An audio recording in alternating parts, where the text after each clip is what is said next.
Rangel com vocês para mais uma aula importantíssima da biologia. Assunto de hoje, histologia animal. A histologia é a parte da biologia que estuda os tecidos do corpo humano. E vamos lembrar que tecidos nada mais são do que conjuntos de células que trabalham juntos para executar uma mesma função. Aí formam os tecidos que formam o nosso organismo. Então a histologia animal é bem semelhante à histologia humana. Por isso que a gente vai falar basicamente pensando no corpo humano, mas se repete para a maioria dos animais que nós conhecemos. Beleza? Então a histologia animal vai estudar os tecidos que formam o nosso organismo. Olha, nós temos 4 tipos principais de tecidos formando o nosso corpo. Formando o sistema nervoso, nós temos um tecido chamado de tecido nervoso. O tecido nervoso tem células super específicas, super bem adaptadas para transmitir informação nervosa pelo organismo. Formando nossos músculos, nós temos o tecido muscular.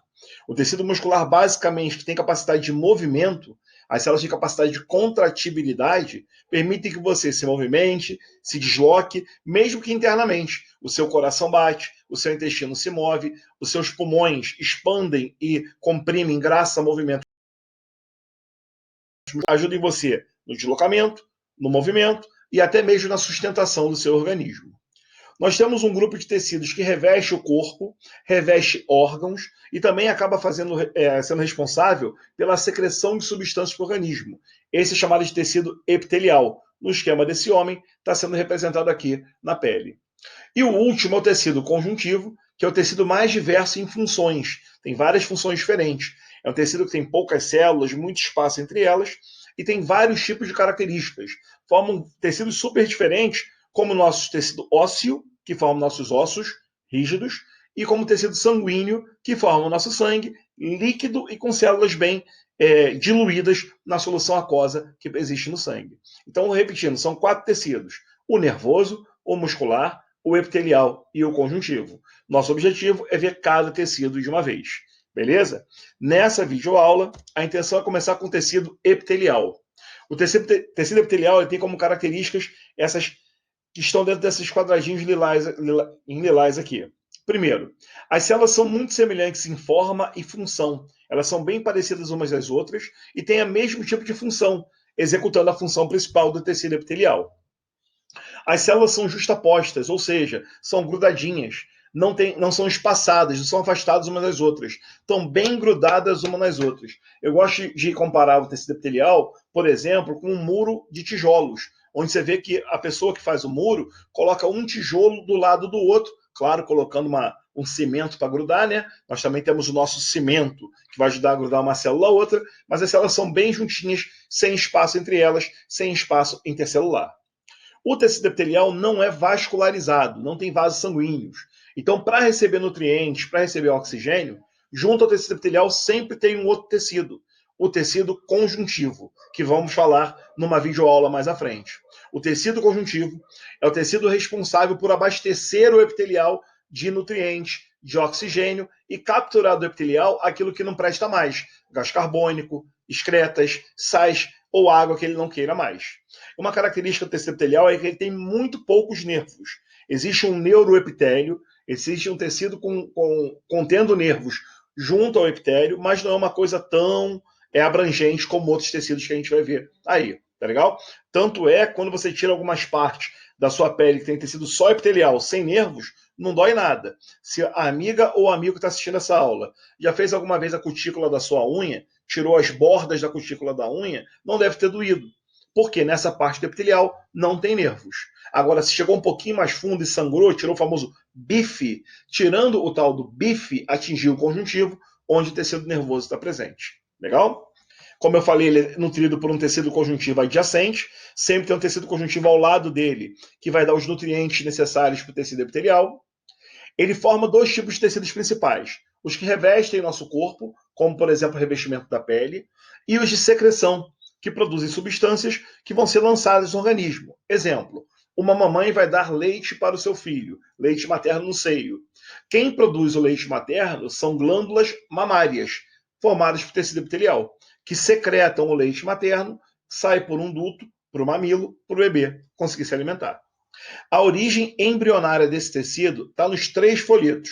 Você tem tecido epitelial formado a partir da ectoderme, da mesoderme e da endoderme. Então, nos 3 folhetos embrionários, nós temos a presença do tecido epitelial. Beleza? Então, característica geral do epitelial é essa que está aí para vocês. Tranquilinho? Olha, nós vamos classificar o tecido epitelial em 2 grandes grupos. Primeiro, tecido epitelial de revestimento. O nome está dizendo, né? Ele reveste o nosso corpo e aparece preferencialmente em locais que têm contato com ar. Mas aparece também, às vezes, em alguns órgãos internos, que têm contato com a sua cavidade celômica. O celoma é uma cavidade interna no seu corpo onde se formam órgãos vitais. E o epitelial acaba revestindo alguns tecidos internamente ali também. Tá legal? Em relação ao tecido de revestimento, nós podemos classificá-lo de algumas formas diferentes. A primeira, número de camada de células.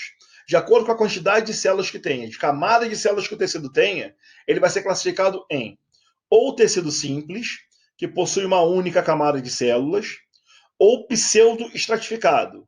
Pseudo significa falso. Estratificado é de estratos, de camadas. Ele tem falsas camadas de células. Como assim? Quando você olha um tecido epitelial pseudoestratificado no microscópio, parece que são várias células, várias camadas de células, porque os núcleos da célula têm altura diferente. Mas todas as células se ligam à parte mais basal do tecido, como eu já vou mostrar para vocês. E o terceiro tipo é o tecido epitelial estratificado. Esse sim tem várias camadas de células. O simples aparece, por exemplo, no nosso alvéolo pulmonar. O alvéolo pulmonar é a última câmara onde o ar chega para trocar gases com sangue, processo chamado de hematose. Legal?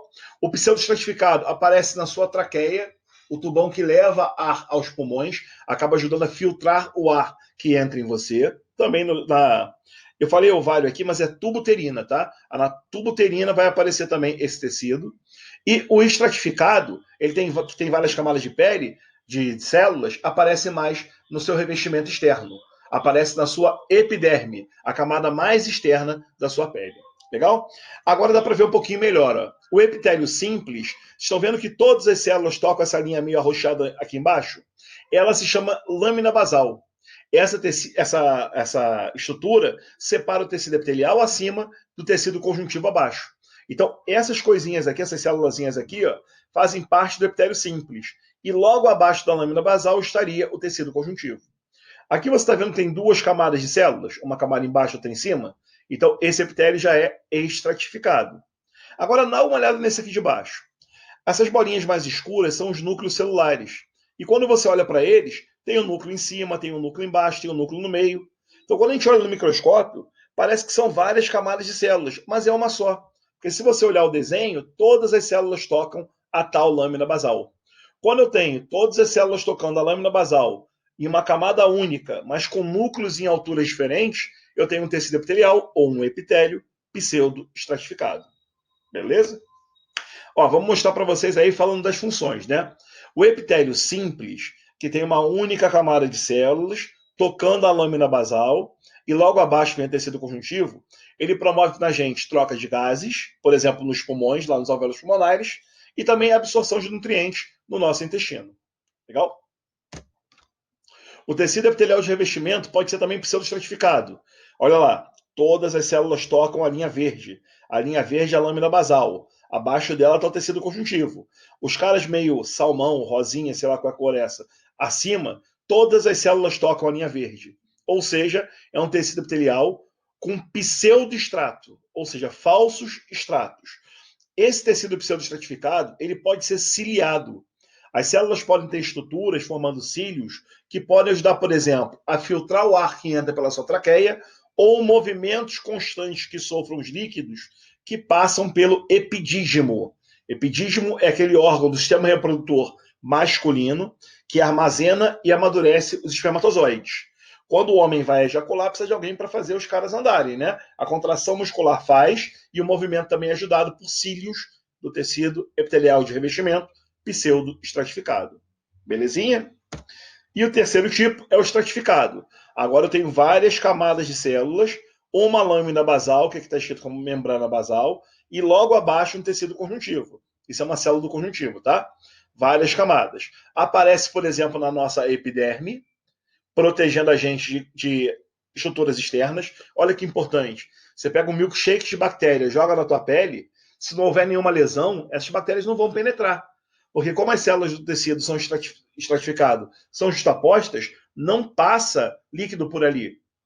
A camada mais externa é formada por células mortas. Vou mostrar a pele mais à frente para vocês. E essas células mortas acabam impermeabilizando a pele de substâncias externas. Então serve como uma barreira protetora. E o que é mais legal é que também não tem vaso sanguíneo. Como não tem vaso sanguíneo, não tem como bactérias atingirem o sangue facilmente. Forma uma barreira contra infecções. Então já é uma parte do seu sistema imunológico funcionando. Ó, uma defesa do seu corpo que nasceu com você. Além disso, tem um local também do corpo que armazena urina para a gente. É a bexiga urinária. E a urina é uma substância ácida, com moléculas tóxicas, como por exemplo a ureia. Então, assim, quando você armazena ela, é bom que o tecido, o órgão que armazene seja revestido por um tecido que consiga proteger da ação da urina. Esse é o tecido epitelial de revestimento estratificado. Então, a sua bexiga urinária, que armazena urina para você, também é formada por esse tipo de tecido. Belezinha?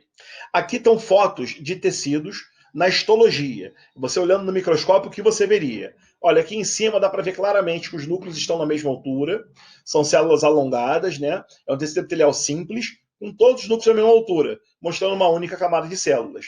Não sei se você consegue enxergar uma linha separatória dos dois, é a lâmina basal, e logo abaixo vem o tecido conjuntivo. Nesse caso, os núcleos estão em alturas diferentes. Olha os cílios aqui em cima que eu já falei. Tecido epitelial pseudo-estratificado.